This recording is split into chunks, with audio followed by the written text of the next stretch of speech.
Hello বন্ধুরা, সবাই কেমন আছো? আশা করি সবাই অনেক ভালো আছো। দেখো আমি আজকে একটা একদম ইউনিক ভিডিও নিয়ে এসেছি তোমাদের সঙ্গে। তো আমি উলের অনেক ধরনের কাজ পারি, তোমাদের সঙ্গে সেইটাই শেয়ার করব। আগে প্রথম স্টেপটা তোমাদেরকে শেখাবো যে কিভাবে ঘর তৈরি করতে হয়, উলের যে জিনিস বানানোর জন্য ঘর কিভাবে বানাতে হয়। তো দেখো আমি এখানে 2 কালারের উল নিয়েছি, একটা পিঙ্ক কালারের উল আছে। এই যে দেখো তোমরা, পিঙ্ক কালারের উল আছে। এটা কিন্তু ফোর কি বলে আমি জানি না, তবে 4 প্লাই উল। মানে এটা খুললে আর কি 4টে বেরোবে। আর এখানে একটা কুরুশ কাঁটা লেগে, আর যে উলটা আছে সেটা কিন্তু অরেঞ্জ কালারের, কিন্তু আর কি ফোনের ইয়েতে দেখাচ্ছে একটু লাল লাল, কিন্তু ওটা অরেঞ্জ কালার। তো দেখো প্রথমে আমি আর কি পিঙ্ক কালারের যে উলটা আছে সেই দিয়েই ঘর তৈরি করব। তো এটা কিন্তু 4 প্লাইয়ের উল, আমি আগেই বলে দিয়েছি।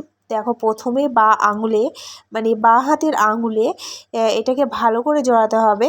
ঠিক আমি যেভাবে জড়িয়েছি, আমি কিন্তু ভিডিও একদম স্পিডে করিনি, একদম স্লোভাবেই করেছি যাতে তোমরা বুঝতে পারো। আর দেখো কিভাবে আমি এখানে ক্রুশে একটা গিট মারলাম। ঠিক এইভাবে উল দিয়ে তৈরি করতে হবে গিটটা। এই গিটটা না ঠিক করে করতে পারলে কিন্তু একটাও ঘর তোমরা তুলতে পারবে না। তো এইভাবে করে এইভাবে সুতো নিয়ে এসে একটার ভেতর দিয়ে টানলেই এইভাবে আমাদের একটা ঘর তৈরি হয়ে গেল। ঠিক সেমভাবে এইভাবে প্রসেসটা তৈরি হবে। এইভাবে হয় উলের ঘর, একদমই সহজ। তোমরা এটা রিপিটভাবে দেখলেই বুঝতে পারবে মানে কিভাবে এটা তৈরি হচ্ছে, একদম ইজি।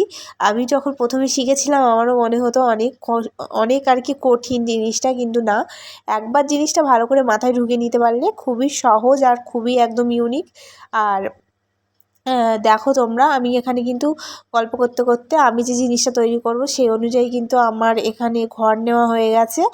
তো আশা করি তোমরা বুঝতে পেরেছো। আজকের ভিডিওটা কিন্তু এই পর্যন্তই। তোমরা আগে এইটা ভালো করে শেখো, তারপরে তোমাদের যদি ভালো রিয়াকশান পাই তাহলে আমি পার্ট 2 নিয়ে আসবো। কীভাবে ফুল তৈরি করতে হয়, কীভাবে জিনিস তৈরি করতে হয়, স্টেপ বাই স্টেপ তোমাদেরকে সব শেখাবো বন্ধুরা। তো দেখো আমি এখানে ঘর তৈরি করছি, কিন্তু এটা তোমাদের আগে তোমরা কীভাবে ঘর তৈরি করতে হয় এটা ভালো করে শেখো, তারপরে বাকি ভিডিওটা আমি তোমাদের সঙ্গে শেয়ার করব। তো আজকের ভিডিওটা এই পর্যন্ত বন্ধুরা। ভালো লাগলে অবশ্যই কমেন্ট করে জানিও কেমন হয়েছে। আর এরকম ভিডিও চাইলে অবশ্যই আমাকে বলো, আমি তোমাদেরকে সব শিখিয়ে দেবো, কোনো চিন্তার কোনো কারণ নেই। আর টাটা, বাই বাই, সবাই সুস্থ থেকো, ভালো থেকো।